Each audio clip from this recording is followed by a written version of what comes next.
So sahabat guys, okay, hari ni aku nak share dengan korang nasi biryani dam express sempena Deepavali. Jom kita start. Mula-mula korang letakkan minyak sapi dalam 2 sudu, kemudian korang letakkan minyak masak, daun pandan 3 sekawan dan juga bay leaf.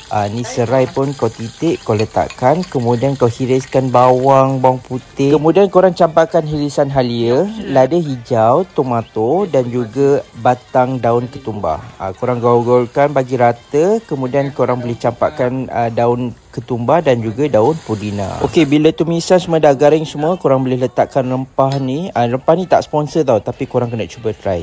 Kemudian korang letakkan ayam yang potong 8 tadi, dan letakkan tairu ataupun yogurt, kemudian letakkan cukup rasa garam, gula dan juga chicken stock. Gaul-gaul bagi dia rata, kemudian korang letakkan air sukatan ikut beras. Air dah mendidih, korang boleh letakkan susu dalam setengah cawan, kemudian korang letakkan air mawar sedikit, dan korang campurkan beras yang dah bilas tadi. Korang biarkan sahaja, kemudian korang tunggukan rice cooker from cook to warm. Nampak wap dia dah naik, maknanya dia dah masak. Kemudian letakkan pewarna oren, kemudian korang taburkan sedikit daun pudina. Korang tutup bagi dia rest dalam 5 to 10 minit. Korang tengok sendiri hasil kejadian dia.